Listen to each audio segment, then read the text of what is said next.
Hey everyone, welcome to the channel. Hope everyone is fine. I am Shweta, your English teacher, and today we are going to read the chapter The Address, written by Markham & Co. The Address, a very beautiful chapter from class 11. The address. What do you mean by the address? क्या indicate कर रहा है the address? कोई एक particular address, कोई एक special address है ना, जो किसी की लाइफ में शायद बहुत इंपॉर्टेंट है, right? So, if I talk about this chapter, this is not just a story. This is a journey. Journey of memories, pain, loss, betrayal. ठीक है, एक लड़की, एक बेटी वर्ल्ड वॉर 2 के बाद जब आती है वापस, मतलब she faced lot many problems in her life, और उसके बाद जब वो अपने मन में सपने लिए वापस आती है कि अब मैं जाऊंगी तो मुझे मेरा घर, मेरा सामान और वो सब चीज़ें मैं देखूंगी, तो शायद मैं जो मैंने खोया है वो वापस नहीं आ सकता, लेकिन शायद मेरी यादें मुझे मिल जाएं। तो फिर जब वो पहुंचती है घर पे, क्या उसके साथ जो पिक्चर उसके माइंड में थी, क्या वो एक्चुअल थी? क्या वो पिक्चर घर आने के बाद रियल मिलती है या वो स्पॉइल हो जाती है? This is the story. ठीक है, चलिए अब हम स्टोरी पढ़ने वाले हैं, ध्यान से सभी, है ना। बहुत ही ब्यूटीफुल सा, बहुत ही टचिंग सा चैप्टर है। Okay, first of all we are going to read the summary of the chapter as usual, है ना। We just try to get an idea what is there in the story, what is there in the chapter. After that we will go through the chapter deeply. ठीक है, अब we will read it with line by line explanation. Okay, so let's get started.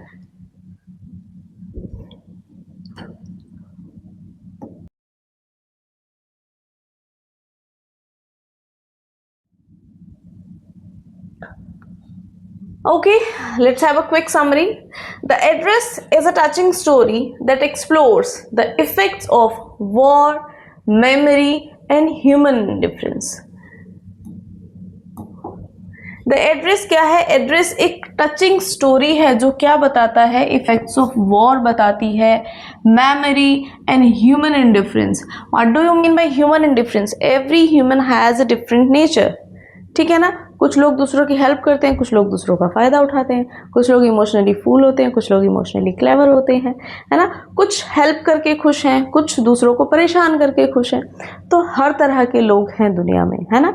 तो ये chapter भी ऐसे ही human indifference के बारे में बात करता है। It is narrated by a young Jewish girl who returns to her homeland after surviving the Second World War. अब ये लाइन शायद आपको चैप्टर के बारे में कुछ बता सके कि ये किसकी स्टोरी है, ये स्टोरी किसने बताई है।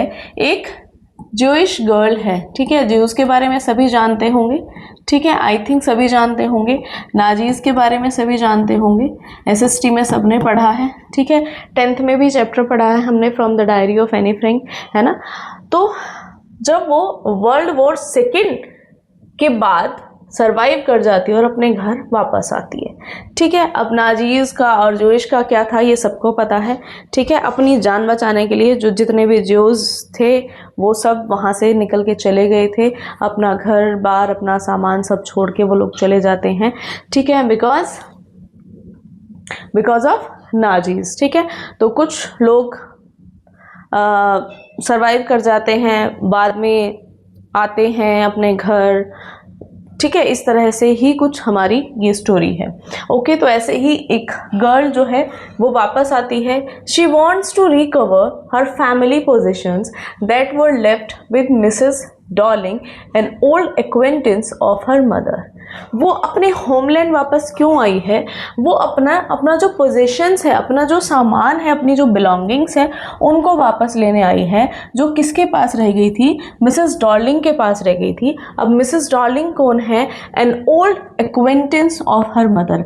एक्वेंटेंस क्या होता है? कौन होता है एक्वेंटेंस? जिसको हम काफ़ी टाइम से जानते हैं, मतलब बहुत खास नहीं होता लेकिन बहुत दूर भी नहीं होता, एक हाँ नॉर्मल एक जान पहचान है, such kind of thing. Okay, तो ये मतलब मिसेस डॉर्लिंग क्या थी? उनकी मदर की एक जान पहचान वाली लेडी थी जो कहती है कि आपको घर छोड़ के जाना पड़ेगा, बट आपका सारा सामान मैं क्या करती हूँ अपने पास रख लेती हूँ, सो दैट जब भी आप वापस आओ तो ये सारा सामान सेफली आपको मिल जाए और आपको आगे लाइफ को सर्वाइव करने में प्रॉब्लम ना हो। तो इस तरह से बहुत प्यारी प्यारी सी बातें मिसेस डॉर्लिंग जो है मिसेस एस से करती हैं, और मिसेस एस जो एक बहुत, मैं कहूँगी कि एक इनोसेंट लेडी का जो कैरेक्टर है वो निभा रही हैं, और वो बोल देती हैं कि ठीक है, ओके फाइन, ओके।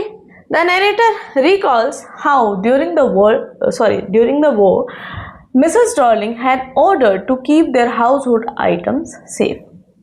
नरेटर जो है वो याद करती है कि कैसे वर्ल्ड वॉर के टाइम में मिसेस डॉर्लिंग ने ऑफर किया था कि वो उनके सारे सामान को सुरक्षित रखेगी, सेफली रखेंगी, ठीक है। She would frequently visit their home and carry away valuable belongings like silverware, crockery and furniture। तो क्या होता था, तो वो frequently उनके घर आती जाती रहती थी, और जितनी भी वैल्यूएबल चीज़ें थी जैसे कि चांदी के बर्तन हो गए, क्रॉकरी हो गई या फर्नीचर हो गया, तो वो उनको अपने साथ ले जाती थी इस प्रॉमिस के साथ कि मैं इनको सेफली रखूँगी और आप जब वापस आएंगे तो आपको आपका सामान वापस मिल जाएगा। फाइन।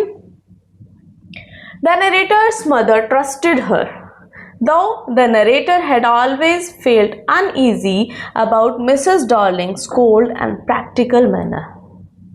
नरेटर की जो मदर थी वो मिसेस डॉर्लिंग को ट्रस्ट करती थी, जबकि अगर मैं बात करूं नरेटर की, उनको हमेशा मिसेस डॉर्लिंग को देख करके, उनके नेचर को, उनके प्रैक्टिकल से नेचर को देख करके हमेशा she was in a doubt. वो कभी भी सेटिस्फाइड नहीं थी उनको देख करके, है ना, वो हमेशा एक डाउट में रहती थी। After the war, the narrator decides to visit Mrs. Darling at her address to reclaim the positions। तो क्या होता है कि वॉर के बाद नरेटर वापस आती है ना, वो डिसाइड करती है कि वो अब वो अपना सारा सामान वापस ले आएगी।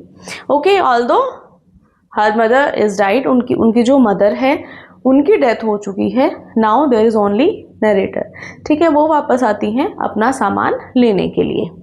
Okay, when she first arrives, Mrs. Darling does not welcome her warmly and pretends not to recognize her।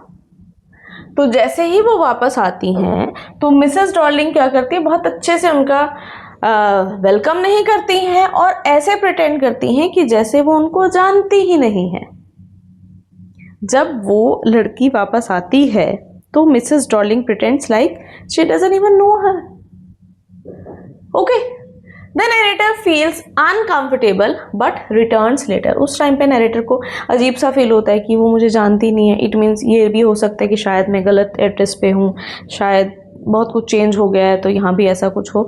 थोड़ा सा अनकंफर्टेबल फील करती है, चली जाती है, लेकिन बाद में कुछ माइंड में चीज़ें आती हैं तो वो वापस आती हैं। On her second visit Mrs Darling is absent. अब वो जब दोबारा आती हैं तो उस टाइम पे मिसेस डॉर्लिंग घर पे नहीं है, and her teenage daughter let's her inside the house, और उनकी बेटी उसको घर में आने देती है। Okay, inside the narrator sees her mother's belongings arranged in the unfamiliar setting of Mrs. Darling's home।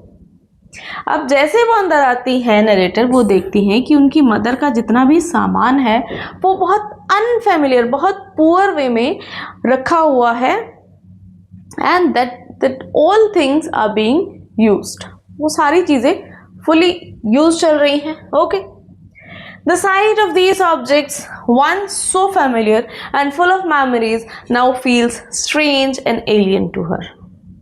तो जैसे वो उनको देखती हैं, एक तो माइंड में ये था कि मेरा सामान कैसे रखा होगा ना, कितने अच्छे से रखा होगा, मैं जाके उसको ले आऊँगी तो ठीक है, मेरी वो मेमोरीज मेरे पास आ जाएंगी। वही सामान देख करके उन्हें ऐसा लगता है कि जैसे वो उसको जानती ही नहीं है, बिल्कुल अजीब सी फीलिंग आती है उसी सामान को देख करके। Instead of bringing comfort, they remind her of the painful past and her lost family। एक मतलब उनको कंफर्ट की बजाय और ज़्यादा पेन फील होता है। अगर वो सामान उनका अपना रह जाता तो शायद उनको अच्छा लगता कि ये मेरी मम्मी लाई थी, ये मेरे पापा लाए थे, इनसे हमारी मेमोरी जुड़ी हुई है। लेकिन अब वो नेगेटिव वे में है, तो वो और पेन फील करा रही है कि ये हम कितने प्यार से लाए थे, ये कैसे यूज़ कर रहे हैं, ये ऐसे था, ये हम लेकर आए थे, ये हम ऐसे रखते थे, ये ऐसे होता था, and how poorly that is being used. तो अब जो चीज़ें जो माइंड में जो एक मेमोरी थी दैट हैज़ बीन स्पॉइल्ड, अभी जो चीज़ें खुश करने वाली थी वही दुख दे रही हैं। ठीक है, तो एक उनको याद आ जाता है एक उनका पेनफुल पास्ट और उनका जो अपनी फैमिली को वो ऑलरेडी खो चुकी हैं। She realises that reclaiming these possessions would not heal her trauma और bring back her loved ones. अब एक बात उनको समझ में आ जाती है कि ये सारा सामान लेने से ना तो उनका ट्रॉमा खत्म होने वाला है, ना उनकी फैमिली वापस आने वाली है, ना उनकी यादें। The connection between objects and emotions had been broken by war and loss. तो जो एक इमोशनल बॉन्ड जो था वो टूट चुका है ना। Finally the narrator decides not to take back anything. Finally वो डिसाइड करती है कि उनको कुछ भी वापस नहीं ले जाना है। She leaves Mrs Darling's house quietly, understanding that clinging to material position can not restore her past. तो क्या है, वो वहाँ से चुपचाप चले जाते हैं। उनको समझ में आ जाता है कि ये सब चीज़ें लेने से उनका पास्ट वापस नहीं आ जाएगा, उनकी फैमिली वापस नहीं आ जाएगी। What mattered were the memories and emotions tied to her family, which no object could replace. क्या था कि जो मेमोरी, जो इमोशंस उनकी फैमिली से जुड़ा हुआ था, वो किसी भी सामान को वापस लेने से वापस नहीं हो जाएगा। ठीक है, यहाँ से देखो एक चीज़ होती है, जब हम अपने घर में कोई सामान लाते, कोई भी सामान लाते हैं, है ना, हम हैं या हमारे पेरेंट्स हैं, अपनी खुद की अर्निंग से, अपनी मेहनत से कोई सामान घर में लेके आते हैं। और हर सामान सिर्फ ज़रूरत से नहीं आता, उसके साथ हमारे इमोशंस होते हैं। अरे ये चीज़ लेते हैं, इसको घर में यहाँ पर रखेंगे, कितना अच्छा लगेगा, है ना, ऐसे लगेगा, इसको हम ऐसे यूज़ करेंगे, यहाँ पर डेकोरेट करेंगे। तो उससे हमारा एक इमोशनल कनेक्शन होता है। और कोई भी चीज़ तभी तक अच्छी लगती है जब तक हम उससे इमोशनली कनेक्टेड हैं। जैसे ही हमारा वो बॉन्ड टूटता है, वो कनेक्शन टूट जाता है, वो चीज़ हमारे लिए यूजलेस हो जाती है। And the same happened with the narrator, कि वो सारी चीज़ें जो माइंड में लेकर वो आई थी कि सारा सामान मेरा है, वो लूँगी मैं तो शायद मुझे मेरा घर वापस मिल जाएगा। तो वो जब चीज़ें वो एक पुअर मैनर में देखती हैं तो उनको लगता है कि नहीं, इनसे अब कुछ होने वाला नहीं है, इनसे मेरी फैमिली की यादें अब नहीं जुड़ सकती हैं, और ये लेकर के मेरी फैमिली तो वापस नहीं आ जाएगी। तो ये बात उनको समझ में आ जाती है और वो वहाँ से चली जाती हैं। ओके, अब हम अपने चैप्टर को पढ़ते हैं complete line by line explanation के साथ। ठीक है, उससे पहले there are some new words, okay, जिनको हम एक बार समझ लेते हैं। अब एक बार इनका मीनिंग समझ में आ जाएगा तो चैप्टर पढ़ने में आप लोगों को आसानी रहेगी, है ना, बीच बीच में मुझे नहीं बताना पड़ेगा ये और वो। ठीक है, ओके। एक्वेंटेंस, स्ट्रेंजर और सोशल कॉन्टैक्ट। स्ट्रेंजर मतलब बिल्कुल स्ट्रेंजर नहीं, क्या होता है कि हाँ आप जानते हैं पर बहुत क्लोज से नहीं। ठीक है, और कोई भी आपका social contact can be acquaintance. Bacon, signal, किसी को ऐसे इशारा करना, किसी को इशारा करके बोलना या बुलाना। Chink, narrow opening. ठीक है, दरवाज़ा थोड़ा सा खोल दिया, खिड़की थोड़ी सी खोल दी तो वो थोड़ा सा खोलना, that is called chink. Crick, cramp और स्पाज्म इन मसल्स, मसल्स में क्रैम्प आ जाना, that is called crick. Cumbersome, cumbersome क्या है, अनमैनेजेबल, अजीब ही वे में है, जिसको मैनेज नहीं किया जा सकता, दैट इज कंबरसन।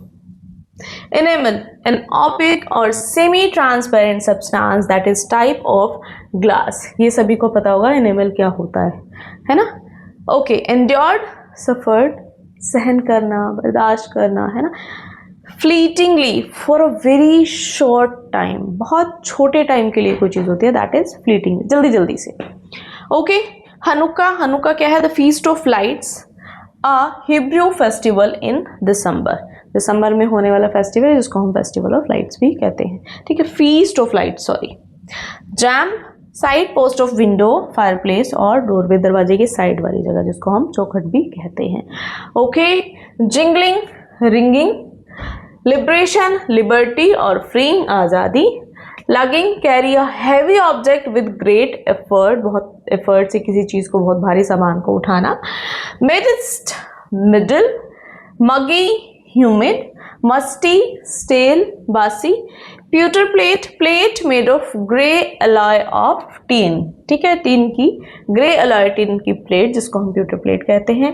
पिटिंगली, बहुत दुख से, बहुत तकलीफ के साथ, है ना, feeling sorrow. Okay, reprovingly, critically, vain, hopeless. Okay, so ये थे कुछ वर्ड्स जिनका मीनिंग मुझे लगा कि आपको पता होना चाहिए, और पता होगा भी बहुत सारे बच्चों को, ऐसी बात नहीं, यू आर वेरी इंटेलिजेंट। ठीक है, चलिए अब स्टार्ट करते हैं अपने चैप्टर को with proper line by line explanation. Okay, चलिए।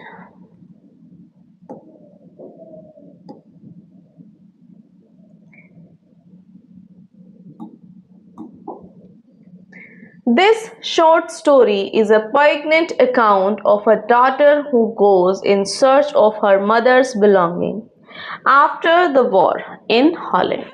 ये जो स्टोरी है is a poignant account. Poignant मैंने पहले भी बताया था, ठीक है। पॉइग्नेंट मीन्स होता है टचिंग, है ना।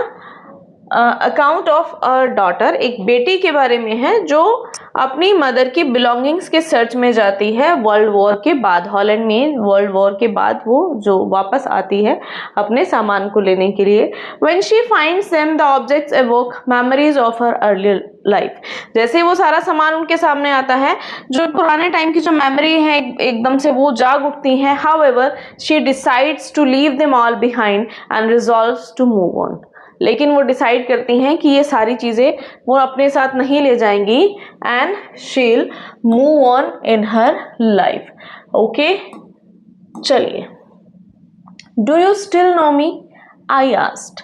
अब यहाँ से ये कौन कह रही हैं, जो हमारी नरेटर हैं, ठीक है। वो किससे बात कर रही हैं, वो मिसेस डॉर्लिंग से बात कर रही हैं, ठीक है। मिसेस डॉर्लिंग से बात कर रही हैं और वो कहती हैं, क्या आप मुझे अभी भी जानती हैं? मैंने पूछा, क्या आप मुझे अभी भी जानती हैं? The woman looked at me searchingly. She had opened the door a chink. I came closer and stood on the step.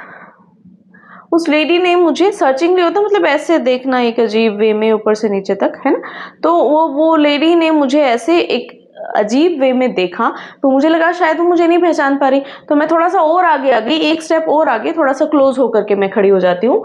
No, I don't know you. अब ये बात कौन कहती हैं? मिसेस डॉर्लिंग कहती हैं कि नहीं, मैं तो तुम्हें नहीं जानती। I am Mrs S daughter. तो यहाँ पे वो लड़की कहती है कि मैं मिसेस एस की बेटी हूँ। She held her hand on the door as though she wanted to prevent it opening any further. अपना हाथ जो है दरवाजे पर ऐसे लगाए रखती हैं और बिल्कुल थोड़ा सा, जैसे उन्होंने the door open a chink, थोड़ा सा ही दरवाजा खोला और उसमें भी वो हाथ लगा के ऐसे खड़ी है कि वो नहीं चाहती कि मैं अंदर आऊं, और बाहर से मुझे अजीब वे में देखती और कहती मैं तो तुम्हें जानती ही नहीं, ठीक है। Her face gave absolutely no sign of recognition. She kept staring me in silence. उनका फेस मतलब देख ऐसा लग रहा था कि कोई सच में वो मुझे नहीं जानती है। There was no sign of recognition. वो ऐसे ही मुझे अजीब तरह से देखती रही, घूरती रही। Perhaps I was mistaken. तो मुझे क्या लगा कि शायद मेरी ही गलती है। I thought perhaps isn't her. It isn't her. तो मुझे लगा कि शायद ये वो नहीं है। I had seen her only once fleetingly. मैंने उनको बस एक ही बार देखा था, वो भी बहुत जल्दी जल्दी में, and that was years ago. और वो भी सालों पहले। It was most probable that I had rung the wrong bell. हो सकता है कि शायद मैंने गलत बेल बजा दी हो, शायद मैं गलत जगह आ गई हूँ, शायद ये करेक्ट एड्रेस हो ही नहीं। The woman let go of the door and stepped to the side. अब उस लेडी ने दरवाजे को बंद किया और एक साइड में खड़ी हो गई। मतलब पहले तो वो दरवाजे के बीच में खड़ी है, वो नहीं चाहती कि दरवाजा पूरा खुले, और अब वो दरवाजा पूरा ही बंद करके साइड पे खड़े होके बात कर रही है। She was wearing my mother's green knitted cardigan. वो मेरी मदर का ग्रीन वाला कार्डिगन जो है उन्होंने पहन रखा था। The wooden buttons were rather pale from washing. हाँ, जो लकड़ी के जो उस पे बटन लगे हुए थे वो थोड़ा सा फीके पड़ गए हैं, जैसे धुलाई की वजह से वो फीके पड़ गए हैं. She saw that I was looking at the cardigan and half hid herself again behind the door. उसने नोटिस किया कि मैं वो कार्डिगन देख रही हूँ, तो फिर से वो अपने आप को आधा दरवाजे के पीछे छिपा लेती हैं. But I knew now that I was right. लेकिन अभी तक जो मन में डाउट चल रहे थे कि शायद मैं गलत एड्रेस पे आ गई हूँ, शायद मैं नहीं जानती हूँ, अब मुझे पता था कि मैं बिल्कुल सही जगह आई हूँ. Well you knew my mother, I asked. अब मैंने कहा कि मतलब आप मेरी मदर को जानती थी. Have you come back, said the woman. I thought no one had come back. अभी 2 मिनट पहले जो लेडी कह रही कि मैं तुम्हें नहीं जानती, वही कह रही क्या तुम वापस आ गए हो. मुझे लगा था शायद कोई भी वापस नहीं आया था. ओनली मी, नरेटर कहती हैं कि सिर्फ मैं आई हूं. अ door open and closed in the passage behind her. A musty smell emerged. उनके पीछे से एक दरवाजा खुलता है और तभी के तभी बंद हो जाता है और उसमें से एक अजीब सी मस्टी, एक स्टेल सी स्मेल आती है. Okay, clear? आगे चलते हैं. I regret I can not do anything for you now. Mrs Darling कहती हैं कि मुझे दुख है, मैं तुम्हारे लिए कुछ नहीं कर सकती. I have come here specially on the train. I wanted to talk you for a moment. मैं स्पेशली ट्रेन से यहाँ पर आई हूँ, मुझे आपसे सिर्फ थोड़ी सी बात करनी है. It is not convenient for me now, said the woman. But वो लेडी कहती हैं कि मेरे लिए ये अभी कन्वीनियंट नहीं है, अभी नहीं हो पाएगा. I can see you another time. मैंने कहा कि मैं दोबारा शायद आपको नहीं देख पाऊंगी, because she had to go back. She nodded and cautiously closed the door as though no one inside the house should be disturbed. तो जब मैंने कहा कि शायद मैं दोबारा नहीं आ पाऊंगी, दोबारा नहीं मिल पाऊंगी, उन्होंने अपना सिर हिलाया और दरवाजा बंद कर दिया. ऐसा लगा जैसे वो नहीं चाहती थी कि घर के अंदर जो भी है वो डिस्टर्ब हो. I stood where I was on the step. और मैं जहां खड़ी थी वहीं खड़ी रह गई. The curtain in front of the bay window moved. सामने वाली विंडो से कर्टन हटा. Someone stared at me. किसी ने मेरी तरफ घूरा. And would then have asked what I wanted. Oh, nothing. और शायद वो मुझसे पूछती कि मैं क्या चाहती हूँ, लेकिन ऐसा नहीं. Oh, nothing. कुछ भी नहीं. The woman would have asked. It was nothing. ठीक है, उस लेडी ने पूछा होता. It was nothing. ऐसा कुछ भी नहीं था. I looked at the name plate again. मैंने दोबारा से उस नेम प्लेट को देखा. Darling it said. ये क्या बता रहा था? Darling मतलब उस नेम प्लेट पे Darling लिखा हुआ था. In black letters on white enamel and on the jam a bit higher the number 46. Black letters में लिखा हुआ था white enamel के ऊपर, और थोड़ा ऊपर जैम पर ऊंचा क्या था? नंबर लिखा हुआ था, the number 46. As I walked slowly back to the station, I thought about my mother. जैसे मैं स्टेशन की तरफ चली वापस, अब मैं अपनी मदर के बारे में सोच रही थी. Who had given me the address years ago? जिन्होंने मुझे ये एड्रेस सालों पहले दिया था. It had been in the first half of the war. और ये कब की बात है? जब वॉर चल रहा था, उस टाइम वॉर के फर्स्ट हाफ की ये बातें हैं. I was home for a few days and it struck me immediately that something or other about the rooms had changed. मैं कुछ दिनों के लिए घर पे ही थी और एकदम से मेरे दिमाग में आया कि कुछ चीजें हैं जो रूम में चेंज हो गई हैं.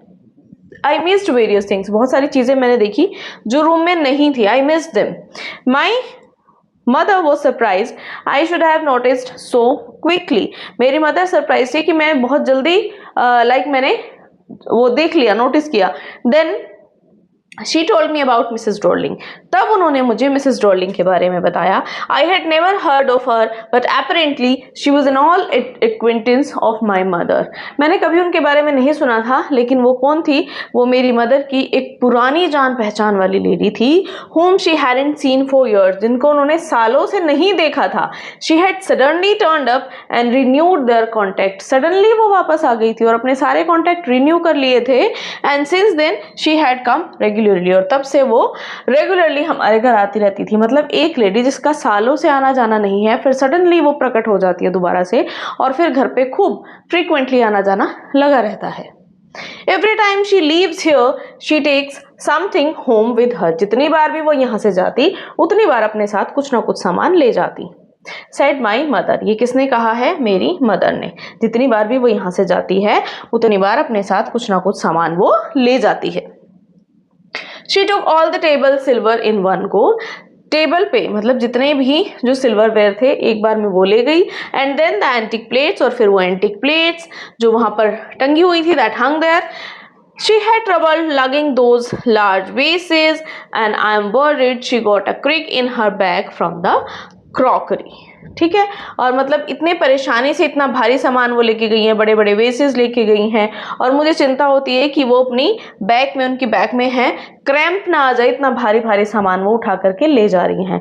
मतलब अब उनकी मदर उनको बता रही, नरेटर की मदर नरेटर को बता रही है कि जितनी बार वो यहाँ आती है उतनी बार कुछ ना कुछ सामान ले जाती है। एक बार में वो सारा सिल्वरवेयर ले गई, फिर एक बार वो बड़े बड़े जो वेसेस हैं वो ले गई, जो वहाँ पर एंटिक प्लेट्स टंगी हुई थी वो ले गई। ठीक है, वो धीरे धीरे करके सामान ले जा रही है और इतना भारी भारी सामान वो ले जाती है, मुझे तो चिंता होती है कि कहीं उसकी कमर में क्रैम्प ना आ जाए। ठीक है, फाइन, आई होप समझ में आ रहा है चैप्टर। माई मदर शोक हर हेड पिटिंगली, बहुत दुख से अपना सिर हिलाती है, मतलब उनको लगता है मैं, मतलब आई एम वरीड कि देखो इतना सामान वो लेके जा रही है, ऐसा ना उनकी कमर में झटका आ जाए, है ना। तो she is so innocent, I would never have dared ask her, she suggested it to me herself. I would never have dared ask her, मेरी मतलब उनसे पूछने की कभी हिम्मत नहीं हुई। She suggested it to me herself, उसने मुझे खुद से सजेस्ट किया। शी इवन इंसिस्टेड, उसने मुझे इंसिस्ट किया। She wanted to save all my nice things, वो मेरी सारी अच्छी चीज़ों को बचा के रखना चाहती है। If we have to leave here, अगर मुझे यहाँ से छोड़ के जाना पड़ा, we shall lose everything, she says. Have you agreed with her that she should keep everything I asked, मतलब मैंने उसको नहीं कहा, ये उसी का आइडिया है। उसने मुझे कहा कि अगर हमें यहाँ से जाना पड़ेगा तो हम अपना सारा सामान खो देंगे, तो वो अपना जो हमारा सामान है वो अपने घर रख लेंगी और जब हम वापस आएंगे वो सामान हमें मिल जाएगा। ठीक है, तो अब नरेटर कहती है कि क्या आपने कभी अग्री किया उनकी बातों से कि उनको सारा सामान रख लेना चाहिए? अब मैंने पूछा, As if that's necessary, my mother cried, मेरी मदर एकदम चिल्लाई कि हाँ जैसे वो बहुत ज़रूरी है। It would simply be an insult to talk like that and think about the risk she is running each time she goes out of our door with a full suitcase or bag। तो ऐसे में मेरी mother चिल्लाती और कहती है कि हाँ जैसे मतलब ये बहुत पूछना बहुत ज़रूरी है। ये तो सिंपली उनकी इंसल्ट होगी ना अगर मैं इस तरह से उनसे बात करूँ। एक तो वो बेचारी इतना बड़ा रिस्क ले रही है, जितनी बार वो हमारे दरवाजे से बाहर जाती है उतनी बार इतने बड़े बड़े बैग भर के ले जाती है, इतने बड़े बड़े सूटकेस लेके जाती है, इतना वो रिस्क ले रही है, और ऐसे में मैं उनसे पूछूँ। तो मतलब यहाँ से हमें एक कैरेक्टर ट्रेट मिसेस एस का समझ में आता है, that she is really an innocent lady. उसको वो बाहर वाली आके उसको बोलती है कि अगर तुम्हें यहाँ से जाना पड़ेगा तो तुम्हें ये सारा सामान खो देना पड़ेगा, और मैं क्या करती हूँ, मैं इसको सेफली रख देती हूँ सो दैट जब तुम वापस आओ तो ये सारा सामान तुम्हें मिल जाए। ठीक है,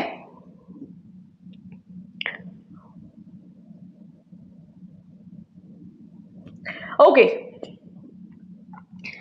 माई mother seem to notice that I was not entirely convinced. मेरी मदर ने नोटिस किया कि मैं पूरी तरह से कन्विंस्ड नहीं थी। She looked at me reprovingly and after that we spoke no more about it. उन्होंने रीप्रूविंगली मेरी तरफ देखा, क्रिटिकली मेरी तरफ देखा, मतलब वो चाहती थी कि मैं बिलीव करूं, लेकिन उसके बाद हमने इस बारे में कोई बात नहीं की। Meanwhile, I had arrived at the station without having paid much attention to things on the way.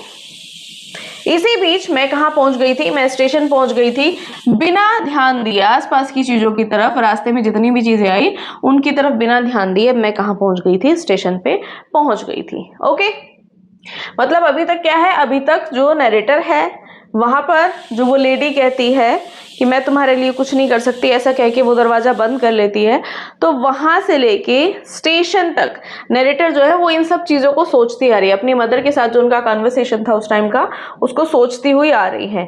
ठीक है, तो वो कहती हैं कि मैंने ध्यान नहीं दिया अपने चारों तरफ किसी भी चीज की तरफ। क्यों?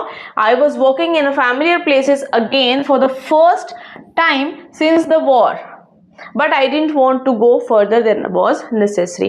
पहली बार वॉर के बाद पहली बार मैं इन सब रास्तों में, इन सब जगहों में आई हूँ, तो मैं नहीं चाहती थी कि वो सारी यादें मैं मतलब मुझे परेशान करे। तो मैंने किसी भी चीज़ की तरफ ध्यान दिए बिना मैं सीधा स्टेशन पहुंची हूँ। मैं सिर्फ उतना ही ध्यान दे रही थी जितना ज़रूरी था, जितना नेसेसरी था, उससे ज़्यादा मैं ध्यान नहीं दे रही थी। I dent want to upset myself with the sight of streets and houses full of memories from a precious time. मैं अपने आप को डिस्टर्ब नहीं करना चाहती थी, मैं अपने आप को दुखी नहीं करना चाहती थी। क्यों? क्या? किसको देख करके कि वही साइट, वही स्ट्रीट्स, वही हाउसेस, वही चीज़ें दोबारा से जो मेरी बहुत अच्छा टाइम था, उस टाइम से जुड़ी हुई जो यादें थी, मैं दोबारा से उनकी तरफ ध्यान नहीं देना चाहती थी। Okay. In the train back, I saw Mrs. Darling in front of me again as I had the first time I met her. ठीक है, तो ट्रेन में जैसे मैं बैठी तो फिर से वो चीज़ें सामने आ गई मेरे। क्या सामने आ गई? कि जब मैं पहली बार मिसेस डॉर्लिंग से मिली थी। It was the morning after the day my mother had told me about her. सुबह सुबह की बात है कि जब मेरी मदर ने मुझे उनके बारे में बताया। I had got up late, मैं सुबह देर से उठी थी। एंड कमिंग डाउन स्टेयर्स, और मैं नीचे आ रही थी। I saw my mother about to see someone out. मैंने देखा किसी मतलब मेरे घर से कोई बाहर जा रहा था, तो मेरी मदर मतलब वो बाहर जा रही थी। तो my mother was also there, a woman with a broad back. मतलब मैंने उनको पीछे से ही देखा था और उनकी बैक ऐसी थी, थोड़ी ब्रॉड सी थी, मतलब she was a healthy lady. तो जैसे मैं सीढ़ियों से नीचे आ रही थी, मैंने देखा कि मेरी मदर के साथ कोई है जो घर से बाहर जा रहा है, और जो कैसी थी, जिसकी एक ब्रॉड बैक थी। There is my daughter, said my mother, she beckon to me. Okay, तो मतलब मेरी तरफ ऐसे ही करते हुए उन्होंने कहा कि देखो वो मेरी बेटी है। ठीक है। The woman nodded and picked up suitcase under the coat rack.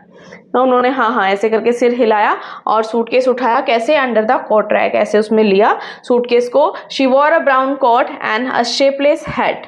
ठीक है, उन्होंने एक ब्राउन कोट पहना हुआ था और एक शेपलेस सी हैट लगाई हुई थी। Does she live far away? I asked, seeing the difficulty she had going out of the house with heavy case. जब वो इतने भारी भारी सूटकेस उठा करके बाहर जा रही थी, तो वो जो इतनी परेशानी से वो उठा रही थी, उनको देख करके मैंने पूछा कि क्या ये कहीं दूर रहती हैं?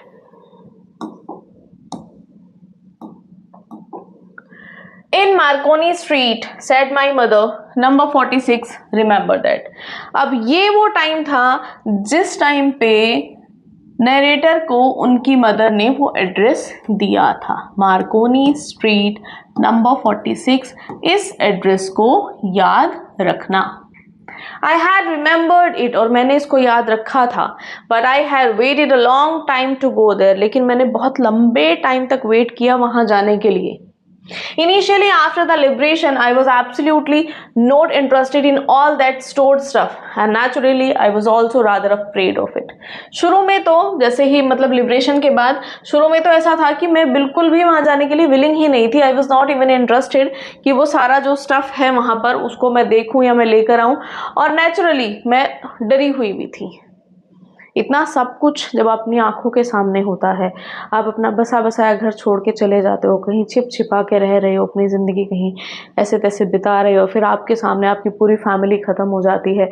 ऐसे में आप कितना ही इंटरेस्ट होंगे उन सब चीज़ों को, वो मटीरियलिस्टिक चीज़ें हैं, उनको वापस लेने के लिए कोई क्या ही इंटरेस्टेड होगा। Afraid of being confronted with things that had belonged to a connection that no longer existed. मैं अफ्रेड थी किस चीज़ के लिए? कि वो उन चीज़ों को कन्फ्रंट कैसे करूँगी जो किससे कनेक्शन करती थी, कि जो रिलेशंस, जो लोग अभी एग्जिस्ट ही नहीं करते हैं। Which were hidden away in cupboards and boxes and waiting in vain until they were put back in their place again. वो सारी चीज़ें मतलब ऐसे रख रखी होंगी, कहीं छुपा के किसी बॉक्स में, कहीं ड्रॉर में, कहीं दबा के रखी हुई होंगी, जो शायद वेट कर रही हूँ कि मैं वापस जाऊंगी और उनको उनकी जगह वापस दिलाऊंगी। तो अभी भी नरेटर के माइंड में क्या था कि शायद वो सारी चीज़ें उन्होंने कहीं स्टोर करके रखी हुई होंगी, वो सारी चीज़ें शायद मेरा वेट कर रही होंगी कि वो वहाँ स्टोर्ड वे में जो ऐसे स्टफ कर रखा है उसको उठा के बड़े अच्छे से तरीके से मैं उनको उनकी जगह वापस दूंगी। ये एक माइंड में घूम रहा था। लेकिन क्या होता है, which had endured all those years because they were things, जिन्होंने इतने साल इतना कुछ सहा है। क्यों? क्योंकि वो सिर्फ चीज़ें उनको स्टोर करके रखा है। तो I was afraid of confront them, कि मैं उनको कैसे मैं उनका सामना करूंगी। But gradually everything became more normal again. पर धीरे धीरे सारी चीजें अब क्या है, नॉर्मल होने लगी थी. Bread was getting to be a lighter color. There was a bed you could sleep in unthreatened, a room with a view you were more used to glancing at each day. लेकिन अब क्या है, धीरे धीरे back to normal हो गया था. Bread का कलर लाइट होने लगा था. अब यहाँ पर ये बताओ कि इन्होंने ऐसे क्यों कहा, bread was getting to be a lighter colour. इसका कुछ आइडिया क्या हो सकता है. देखो क्या था कि जब वॉर चल रहा था तो उस टाइम पे वो छिप कर रह रहे थे, तो बहुत सारी चीज़ें स्टोर करके रखनी पड़ रही थी, तो वो वही खा रहे थे. अभी क्या है, उनको फ्रेश ब्रेड अवेल होने लगी थी, तो उस कलर के डिफरेंस की वो बात कर रही हैं. There was a bed you could sleep in unthreatened. अब एक बेड मिल चुका था जहां पर आप बिना डरे सो सकते थे. ऐसा रूम जिसमें आप बाहर भी देख सकते थे, डेली आप बाहर झांक सकते थे.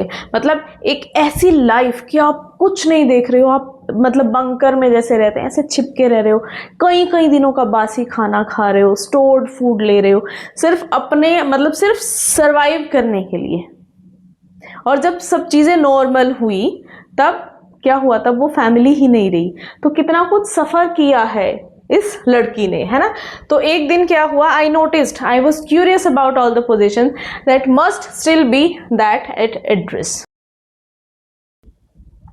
एक दिन मैंने नोटिस किया कि मैं सच में जानना चाहती थी कि वो सारी चीज़ें जो उस एड्रेस पे थी मुझे वो देखनी थी, मुझे उनके बारे में जानना था. I wanted to see them, touch and remember. मैं उन्हें देखना चाहती थी, उन्हें छूना चाहती थी, उनको याद करना चाहती थी. After my first visit in vain to Mrs. Darling's house, I decided to try a second time. पहली विजिट तो बेकार हो चुकी थी, उन्होंने तो पहचानने से ही मना कर दिया था. लेकिन मेरे मन में भी मतलब डाउट आ गया था कि शायद गलत एड्रेस है. लेकिन फिर वो कार्डिगन देखने के बाद कहीं ना कहीं मुझे तो पता चल गया कि मैं ठीक थी. First visit west. लेकिन एक बार फिर से ट्राई किया कि एक बार फिर से मैं वहाँ जाऊँगी. Now a girl of about 15 opened the door to me. इस बार एक लड़की जिसकी एज लगभग 15 साल थी, उसने दरवाज़ा खोला. I asked her if her mother was at home. मैंने उनसे पूछा अगर उनकी मदर घर पर थी, मतलब कि उनकी मदर घर पर है या नहीं. No, she said my mother's doing an errand. उन्होंने कहा कि नहीं, मेरी मदर कहाँ गई है, काम पर गई है. अब यहाँ पर errand क्या है, errand क्या होता है, देखो एक होता है चॉर्स. चॉर्स क्या होता है, जब हम घर के काम करते हैं दैट इज कॉल्ड चॉर्स. जब हम बाहर का काम कर रहे हैं, कुछ बाहर पे जब हम काम करते हैं दैट इज कॉल्ड एरेंड. ठीक है. No matter, I said I will wait for her. मैंने कहा कोई बात नहीं, मैं उनका वेट करूंगी. I followed the girl along the passage. मैंने उसको मतलब वहाँ पर रास्ते पर मैंने उसको क्या किया, फॉलो किया. An old fashion iron Hanukkah candle holder hung next to a mirror. वहाँ पर एक पुराने फैशन का, एक ओल्ड फैशन बहुत पहले के टाइम का एक हनुक्का कैंडल होल्डर जो है वहाँ पर टंगा हुआ था शीशे के पास. हनुक्का हमने देखा, हनुक्का क्या है, फीस्ट ऑफ लाइट. ठीक है. तो फीस्ट ऑफ लाइट मतलब हनुक्का वो फेस्टिवल का नाम है, और ऐसे फीस्ट ऑफ लाइट है तो उसमें मतलब लाइट्स जो होती हैं, तो उसमें जो कैंडल होल्डर होते हैं वो होते हैं डिफरेंट तरह के. तो वो एक पुराने टाइम का जो वहाँ पर टंगा हुआ था. We never used it. मतलब ये समझ में आ गया कि ये भी उन्हीं का था. हमने इसको कभी यूज़ नहीं किया क्योंकि it was much cumbersome than a single candle stick. इसको मैनेज करना थोड़ा सा डिफिकल्ट था. इससे बेटर था कि सिंगल एक कैंडल स्टिक से काम चला लिया जाए. ठीक है, fine, okay. Want you sit down? asked the girl. उस लड़की ने पूछा क्या तुम बैठोगी नहीं. She held open the door of the living room and I went inside past her. उन्होंने लिविंग रूम का दरवाजा खुला छोड़ा और मैं अंदर चली गई.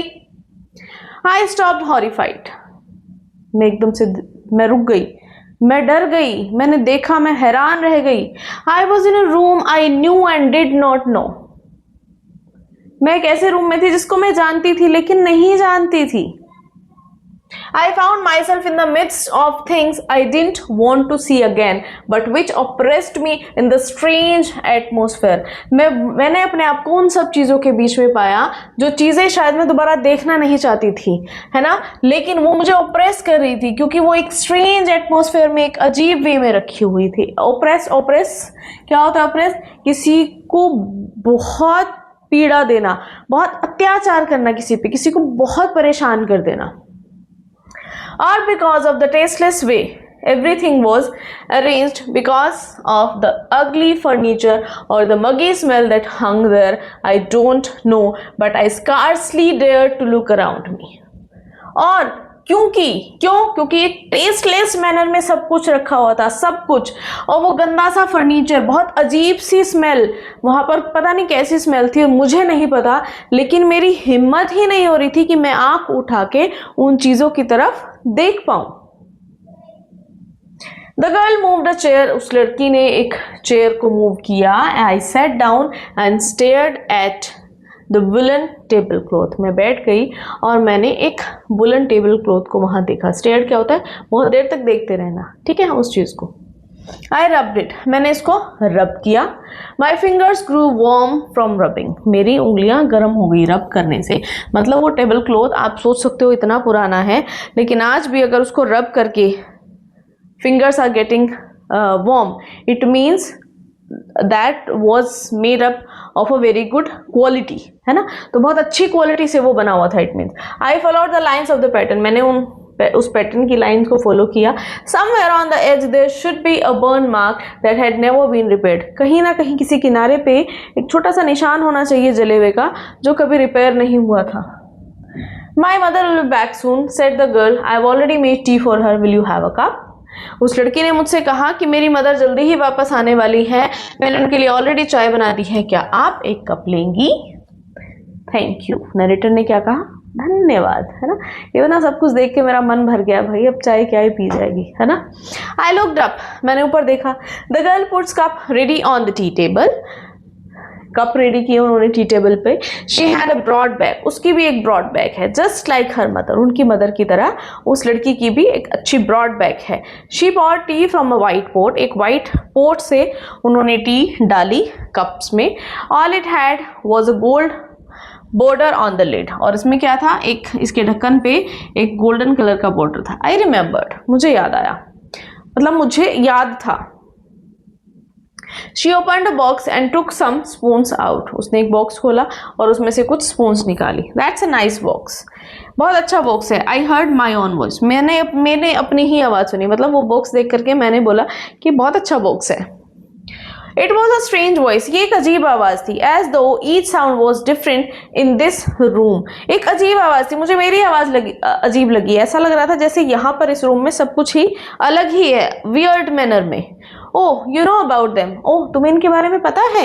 She had turned round and brought me my tea. वो मेरी तरफ घूमी और मेरे लिए चाय लेकर आई। She laughed. वो हंसने लगी। My mother says it is antique. We have got lots more. मेरी मम्मी कहती है कि ये एंटिक है और हमारे पास बहुत सारी हैं। She pointed round the room. See for yourself. वो कमरे की तरफ इशारा करके कहती है कि देखो, तुम अपने आप ही देख लो। जिसकी चीज़ें उसी को दिखा रही हैं भाई, देखो हद हो गई है। I had no need to follow her hand. मुझे उसके हाथ को फॉलो करने की कोई ज़रूरत नहीं थी। I knew which things she meant. मैं जानती थी किन चीज़ों के बारे में वो बात कर रही है। I just looked at the still life over the tea table. मैं सिर्फ टी टेबल के ऊपर जो still life थी बस उसी को देखती जा रही थी। As a child, I had always fancied the apple on the pewter plate. जब मैं एक बच्ची थी तब मेरी हमेशा इच्छा रहती थी कि मैं प्यूटर प्लेट में खाऊं, एक एप्पल को एक प्यूटर प्लेट में खाऊं। We use it for everything, she said. मतलब उसकी एक इच्छा थी, जो उस चीज़ को ऑन कर रहे हैं उसकी इच्छा रहती थी कि वो एप्पल को इसमें खाए। तो हो सकता है it was antique, it was different, it was expensive, ठीक है। तो उसकी मदर शायद नहीं देती हो, या वो जैसे बच्ची है अभी बचा के चीज़ों को रखना चाहती हो कि नहीं अभी नहीं, तुम बहुत छोटी, या कुछ भी चीज़ें हम यहाँ से सोच सकते हैं इस बारे में। लेकिन वो कहती है we use it for everything, हम तो इसको हर चीज़ के लिए यूज़ कर लेते हैं, फ्री में मिली हुई है भाई, है ना, कैसे भी यूज़ कर लो। Once we even ate off the plates hanging there on the wall, एक बार तो हमने जो वो प्लेट्स वहाँ पर टंगी हुई हैं उनमें भी खाया, मतलब एंटिक प्लेट्स जो उन्होंने डेकोरेशन के लिए यूज़ की हुई थी उनमें भी हमने खाया है भाई।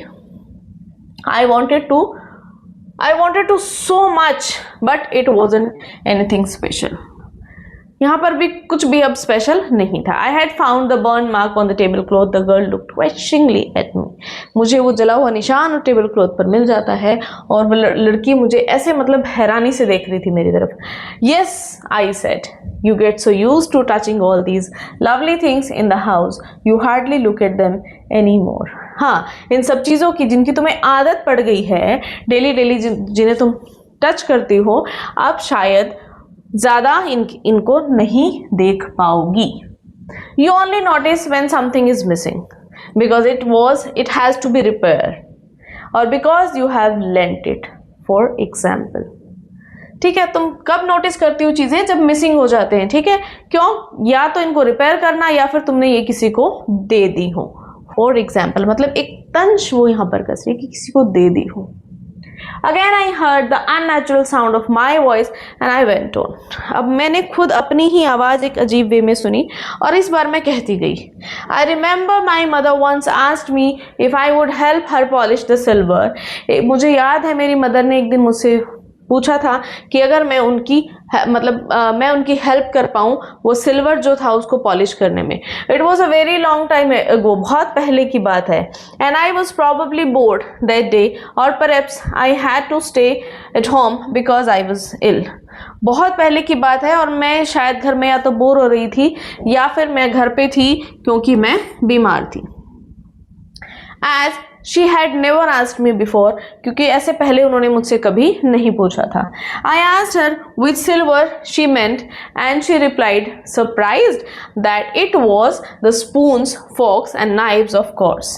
मैंने उनसे पूछा कि कौन सा सिल्वर साफ करना है, तो उन्होंने मुझे बताया कौन सा, स्पून्स, फोक्स और नाइव्स. मतलब अब यहाँ से आप समझ सकते हो कि वो कितनी वेल ऑफ फैमिली से बिलोंग करती थी जो सारे चांदी के बर्तन यूज करते थे. And that was the strange thing, और वो मेरे लिए बहुत अजीब बात थी. I didn't know the cutlery we ate of every day was silver. मैं खुद हैरान थी कि जिन चीज़ों को हम डेली यूज़ में मतलब जो कटलरी हम यूज़ कर रहे हैं डेली वो चांदी की थी. The girl laughed again. अब वो लड़की दोबारा से हंसने लग जाती. I bet you don't know it is either. I looked intently at her. मैं शर्त लगाती हूँ शायद तुम भी ये नहीं जानती होंगी. मैंने उसकी तरफ देखा कि तुम्हें भी नहीं पता होगा कि ये सब चीज़ें कैसी हैं, चांदी की हैं. What we eat with? She asked. उसने कहा हाँ, जिससे हम खाते हैं वो. Well, do you know? She hesitated. तो मैंने उनसे पूछा हाँ, क्या तुम जानती हो? She hesitated. अब वो थोड़ा सा हेजिटेट हुई. She walked to the sideboard and wanted to open a drawer. अब वो साइडबोर्ड में गई और एक ड्रॉर खोलना चाहती थी. I look, it's in here. मैं देखती हूँ वो यहाँ यही है. मतलब कितनी अजीब बात है. मेरी मदर मुझे कह रही है कि मैं घर पे थी या मैं बोर हो रही थी या मैं बीमार थी. मेरी मदर ने कहा कि मेरी हेल्प कर दो कि ये चांदी जो है साफ़ करने. मैंने कहा कौन सी चांदी? कि ये चम्मच, ये फोक्स, ये चाकू एंड ऑल. तो मैं हैरान कि हम चांदी के बर्तन यूज़ कर रहे हैं, है ना. और मैं सामने वाली लड़की से कह रही हूँ कि मुझे पक्का पता है कि तुम्हें भी ये नहीं पता. ऐसे में वो हेजिटेट करती है और वो जा कर के चेक करती है, ड्रॉर खोलती है. सॉरी ड्रॉर खोलती है और कहती है कि हाँ मैं देखती हूँ वो यही है. आई जम्प्ड अप. मैं खड़ी हो जाती हूँ. I was forgetting the time, I must catch my train. मतलब अब मैं उन चीज़ों को फेस नहीं करना चाहती थी. मैं सीधा खड़ी हो गई. मैंने कहा ओह मैं तो टाइम ही भूल गई थी, मेरी तो ट्रेन का टाइम हो गया है. She had her hand on the drawer. उसका हाथ उस ड्रॉर पे ही था. Don't you want to wait for my mother? क्या तुम मेरी मदर का वेट नहीं करना चाहोगी? No, I must go. नहीं मुझे तो जाना ही है. I walked the door. The girl pulled the drawer open. I can find my own way. मैं दरवाजे की तरफ चली गई और वो जो लड़की है वो ड्रॉर खोलती है. वो कहती है कि चलो मैं खुद ही ढूंढ लेती हूँ.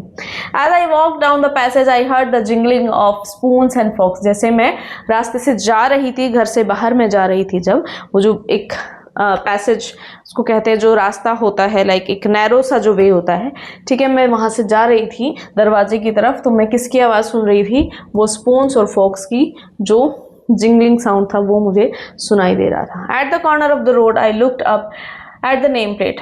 रोड के कॉर्नर पे मैंने नेम प्लेट को देखा. Marconi street. It said. इस पे क्या लिखा हुआ था? Marconi street. I had been at number 46, मैं कहाँ थी, नंबर 46 पे।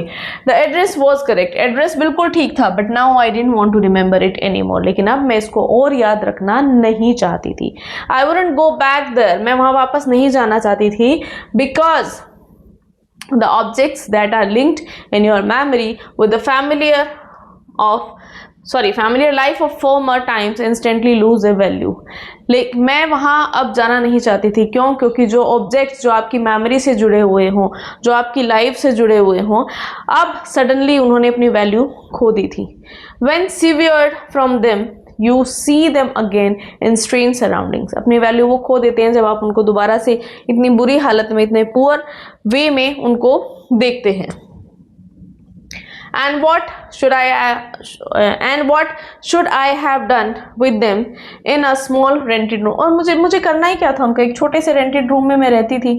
Where the shades of black out paper still hung along the windows, जहाँ पर अभी भी जो काले काले पर्दे लगे हुए हैं खिड़कियों पे। And no more than a handful of cutlery fitted in the narrow table drawer, और जहाँ एक मुट्ठी भर कटलरी है जो एक टेबल की ड्रॉर में पड़ी रहती है। I resolve to forget the address, मैंने डिसाइड किया कि मैं ये एड्रेस भूल जाऊंगी। Of all the things I had to forget that would be the easiest, और ये सारी चीज़ें भूल जाना ही सबसे आसान चीज़ होगी मेरे लिए। मतलब अपने लाइफ में इतना कुछ सफ़र किया, इतना कुछ खोया है कि अब उनको याद रखेगी तो शायद कहीं ना कहीं परेशान ही होगी, कहीं ना कहीं एक अपने आप को टॉर्चर करने वाली बात हो जाती है। तो कह दे कि अब मुझे ये याद रखना ही नहीं है, उसको भूल जाना ही सबसे ईजी काम होगा। So this way we have completed our chapter. I hope आपको स्टोरी समझ में आई है, चैप्टर समझ में आया है। स्टोरी बहुत सिंपल है लेकिन बहुत डीप है। एक लड़की, अकेली लड़की जो अपनी पूरी फैमिली को खो चुकी है, अपना घर खो चुकी है, एक उम्मीद थी कि शायद मेरा सामान वापस मिल जाएगा तो शायद मैं मेमोरीज के बीच में रह पाऊंगी, और उनको भी इतने पुअर वे में देख के she was surprised, she was very sad, क्या ही कहें, है ना। तो लास्ट में एक ही डिसीजन होता है, I just want to forget the address, and yes, this is the important question, why the narrator wanted to forget the address, है ना। चलिए अब करते हैं अपने क्वेश्चन आंसर्स फटाफट। Have you come back? Said the woman. I thought that no one had come back. Does this statement give some clue about the story? If yes, what is it? क्या तुम वापस आ गए हो? मुझे लगा कोई भी वापस नहीं आया था। क्या ये स्टेटमेंट कुछ क्लू देती है स्टोरी के बारे में? अगर हाँ तो वो क्या है?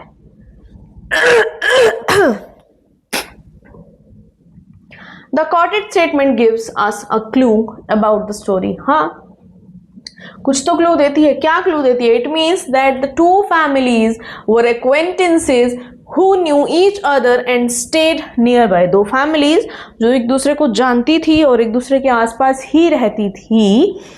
During the war, many families left the land to take refuge in another place, while some of the families stayed back at the same place.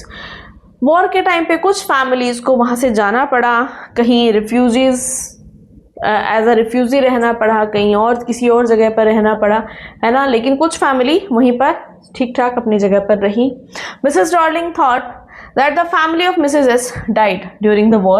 That is why she gave such a cold reaction to the girl who came to visit her. तो Mrs Darling को तो ये लगा था कि सब मर चुके हैं, सब खत्म है, कोई वापस नहीं आएगा, इसलिए उन्होंने इतना अजीब सा, इतना वियर्ड सा रिएक्शन दिया कि क्या तुम वापस आ गए हो? मुझे लगा कोई भी वापस नहीं आया था, है ना। Okay, next question. The story is divided into pre war and post war times. Pre war, war से पहले, एंड पोस्ट वॉर, वॉर के बाद। दो पार्ट्स में स्टोरी डिवाइड है, ठीक है। What hardship do you think the girl underwent during this times? What hardship? She has lost each and everything, these were the hardships. उसने अपनी फैमिली को खोया, अपने सामान को खोया, अपने घर को खोया, छुप छुप के रहना, अपनी पूरी जिंदगी, सारी जिंदगी चेंज हो गई उस लड़की की, है ना। So the story is based on pre war and post war period. The family of the girl was rich before the war and they had valuable positions in their house. बहुत अच्छी family से वो belong करती थी और उनके घर में बहुत बढ़िया बढ़िया वैल्यूएबल चीज़ें रहती थी। व्हेन द वॉर स्टार्टेड, जैसे युद्ध शुरू होता है, Mrs Darling established contact with them and started visiting them again and again, ठीक है। दोबारा से अपने कांटेक्ट बनाती हैं मिसेस डॉर्लिंग उनसे और बार बार उनके घर आती हैं. She started taking the positions with her whenever she would visit as she believed if they would leave the place such things should not be wasted. उनको लगता था कि अगर उनको ये घर छोड़ के जाना पड़ेगा तो ये सारी चीज़ें वेस्ट हो जाएंगी, तो ये वेस्ट नहीं होनी चाहिए. The girl suffered a lot. Her mother died.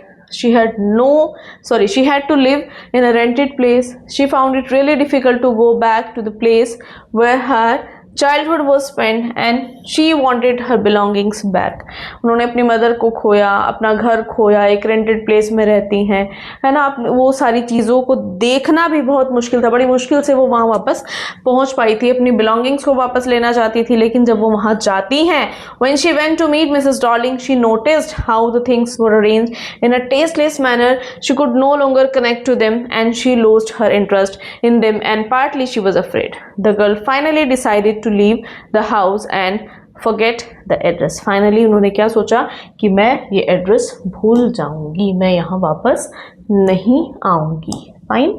Okay, why did the narrator of the story want to forget the address? Very easy question. Mrs. Darling kept the valuable item in her house until the war was over and she didn't want them to lose during the war in case they decided to leave the place. Her mother gave her the address of Mrs. Darling, 46 Marconi Street. This is very important thing. ठीक है, 46 Marconi Street. This was the address. She remembered the address and decided to visit her anyway. She was afraid to visit the place again as it brought back many past memories. When she saw all the positions, they were arranged in a tasteless manner and she lost interest in them. She could not connect with the things and thought that would not stay at house any longer. She would destroy the good memories she had with those items. She finally decided to forget the address and not to go back to that place. क्यों भूल जाना चाहती थी कि जिससे यादें जुड़ी हुई थी, जिन चीज़ों से इमोशनल बॉन्ड बना हुआ था, वो सारी चीज़ों को इतने पुअर मैनर में, इतने टेस्टलेस मैनर में देखने के बाद वो कनेक्शन ही ख़त्म हो गया और अब उनको याद रखना मतलब मेंटली टॉर्चर होना था, तो इसीलिए वो उस एड्रेस को भूल जाना चाहती थी. Fine. The address is a story of human predicament that follows war comment. Okay, the address is a story. ये जो एड्रेस है ये किस चीज़ का स्टोरी है? Human predicament. ह्यूमन प्रेडिकमेंट क्या होता है? मानवीय दुर्दशा, है ना. जो क्या है, वॉर के बाद जो इंसान की जो हालत होती है उसके बारे में बताता है. तो उसके बारे में आप क्या कहना चाहेंगे? The war always brings a lot of sufferings to human beings. War हमेशा क्या लेके आता है? दुख, तकलीफ, नुकसान, है ना. अपनों को खो देना, सपनों को खो देना, घर को खो देना. तो वॉर तो हमेशा ही कुछ ना कुछ प्रॉब्लम्स ही लेकर आता है ना. It brings them both destruction and death. The address is based on the same theme. During the war, all the belongings were taken by Mrs. Darling, who promised to keep them safe. The mother of the protagonist died and all the possessions were left with the acquaintance. Years later, the girl decided to visit the house whose address was given by her mother years ago.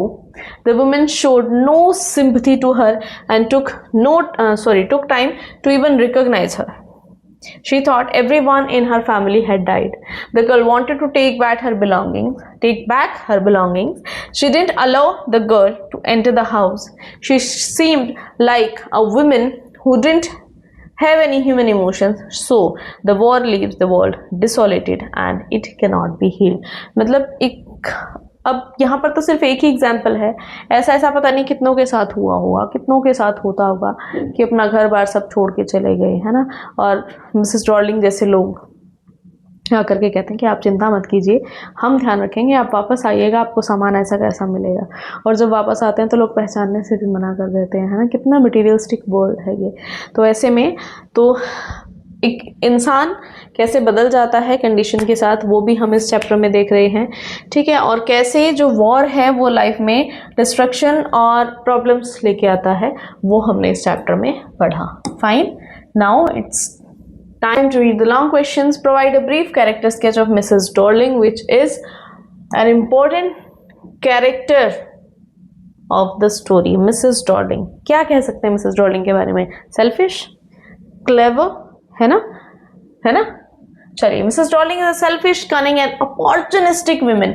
Yes, this is the correct word for that lady. Opportunistic क्यों बोला है? क्योंकि वो lady जिसका कोई connection नहीं था Mrs S से सालों तक, फिर सडनली रिकनेक्ट होती है और इतना अच्छे से होती है कि डेली घर पे आना जाना लगा रहता है, और फिर माइंड में एक चीज डाल देती है कि don't worry, I am there, है ना, मैं आपके सामान को अच्छे से रखूंगी, और इतना अच्छे से रखती है ना. Okay. During the war, she frequently visited the narrator's mother and took away valuable household items, claiming that she was keeping them safe. However, after the war, she showed no gratitude or sympathy and behaved as if the belongings belonged to her. वो ऐसे behave करती है जैसे belonging उन्हीं की, वो सारा सामान उन्हीं का है. She is portrayed as a practical but dishonest person who values material possessions over human emotions. Human emotions से ज़्यादा उनको materialistic चीज़ों से लगाव है. When the narrator visits her house, Mrs. Darling appears uncomfortable and tries to avoid conversation. वो conversation को avoid करती है, वो चाहती नहीं कि वो अंदर आएगी तो पता चलेगा, और क्या पता बातों बातों में अपना सामान वापस लेने की बात करे, है ना. So fearing that narrator has come to reclaim the items, her cold and suspicious attitude reveals her guilty conscience. Although she may have initially helped the family, हो सकता है उनके इंटेंशन गलत ना हो सकता है शुरू में उन्होंने यही सोच के हेल्प की हो कि प्रॉब्लम में है, कहाँ जाएंगे सामान लेके, नहीं लेके जाएंगे तो सारा सामान वेस्ट हो जाएगा, मैं अपने पास रख लेती हूँ. लेकिन फिर वो उन चीज़ों को देख करके उनका माइंड कैसे चेंज हो जाता है. It means she is a totally materialistic women, है ना. Her later action suggest greed and lack of moral integrity. Through her character, the author highlights how war can expose selfishness and change people's values.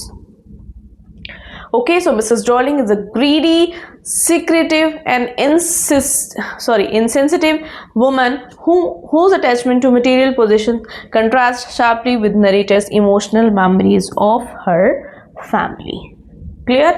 Chaliye. Now, last question of the day: what is the significance of the title The Address? The title The Address is highly significant because it has both a literal and symbolical meaning. पहले literal meaning की हम बात करेंगे.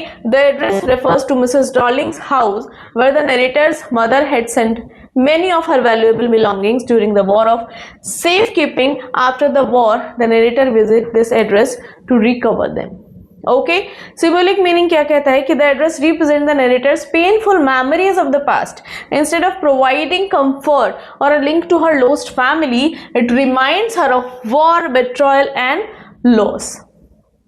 The objects kept there no longer carry the warmth of home because the people associated with them are gone.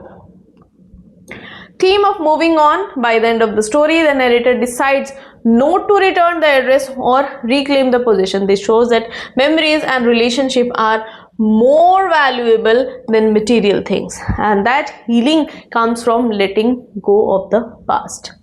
Okay, so what the conclusion is: the title The Address is an appropriate title because it refers not only to the physical location of Mrs. Darling's house but also symbolizes the narrator's connection to her lost past.